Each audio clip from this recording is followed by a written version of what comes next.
There's a researcher that was doing his research in some locality where I come from, that's Lugari district.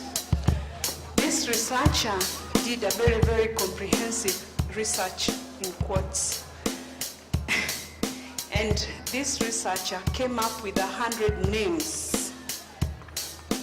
This researcher published these names and in the security of darkness went in 4 market centers and posted the names on poles, on doors, and where in the market centers.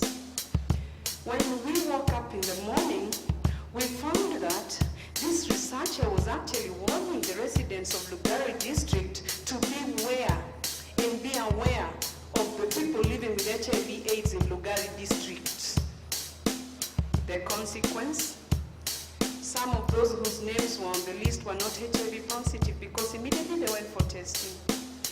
The consequence, children who knew that so-and-so's mother's name was on the list started stigmatizing those children.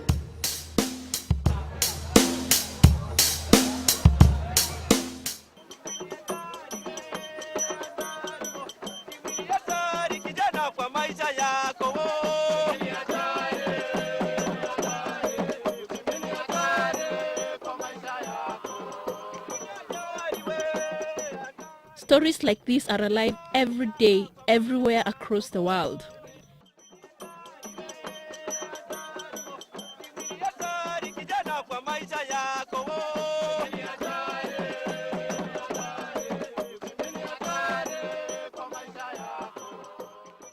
And now, Africa Health and Development International, AHADI, through the Africa-Asia interaction, has found an effective way to deal with issues related to HIV/AIDS.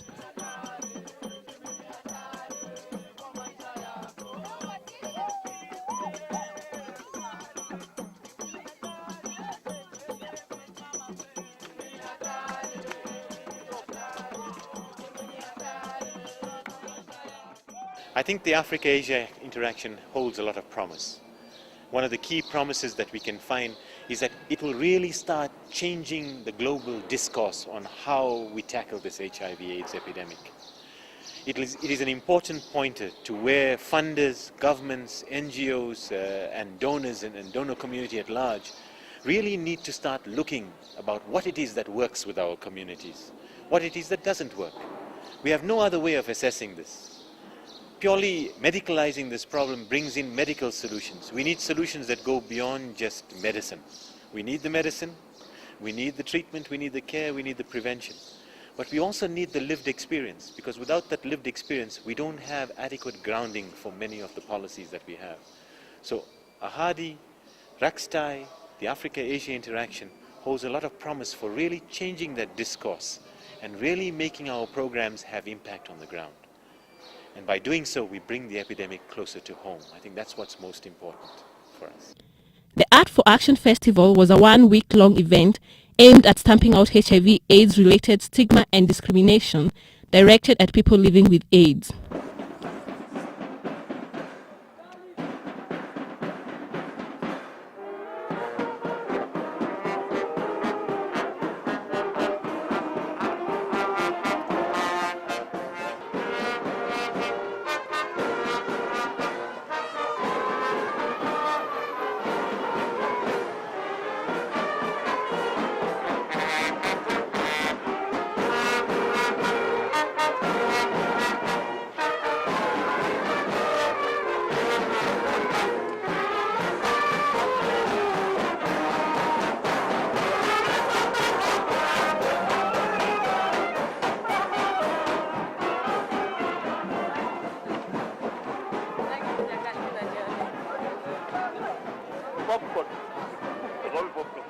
This procession is to draw attention to citizens as well as the world that people who are HIV positive should not be discriminated against.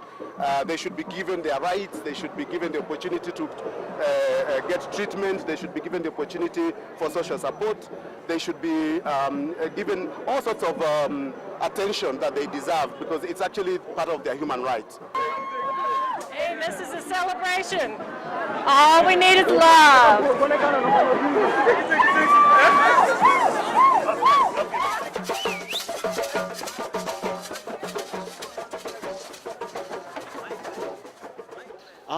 interaction has actually brought these kinds of perceptions about the virus, brought some of these arguments that we look at in terms of prevention, care and mitigation closer to the homes of people, closer to the hearts of people.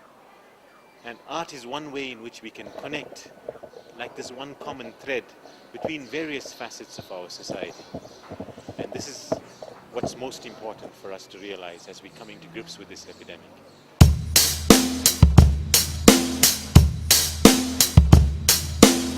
For close to 2 months, 12 people living with AIDS from the Korogocho support group were trained on simple drawings.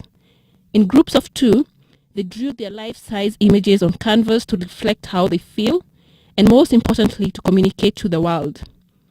The body maps they produced told the stories of those who are living it.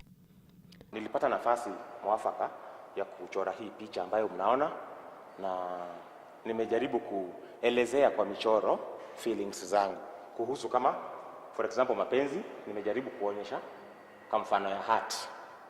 Alafu ile feeling ya kale kama mdudu, tuko na ile feeling ya kusema kuna kama mdudu kanatembeaga ndani ya mwili, ndio nimejaribu kuchora haka kama mnyama mnaona kanakaa kama kupe. Yeah, I really love body maps. I've seen this the first time in South Africa, and really great ideas come through that people express themselves extremely well. And this one with the concentration on the understanding of HIV and being able to internalize those messages in order to protect yourself from HIV.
What I've seen here is so impressive about the art of dancing of the children.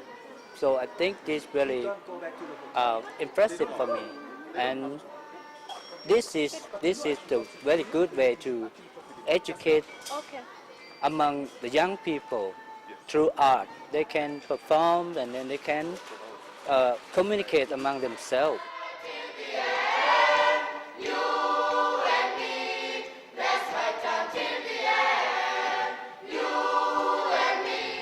Throughout the week, artists, children, parents, teachers and the public were all united in one clarion call. action against stigma and discrimination. One of the first aspects about stigma, it tells us about ourselves. If we can tackle stigma in a specific way, we can then start tackling some of the other social problems that we face. When you're doing stigma work, you're actually, it's as complicated as doing work on sexuality because it's so close into the bone. It's your intimate, sometimes unrecognized even by you, your biases. You may not even know how you feel about a certain group of people until you react negatively and someone calls you on it. So you're asking people to peel back the layers of their values and to inquire into them and to change them. And you can only do that from a place of compassion. If I begin by judging you, you're not going to listen to me. But if I begin from a place of love, you at least will recognize, well, I might not agree with her, but she's treating me with respect, so I'm going to listen.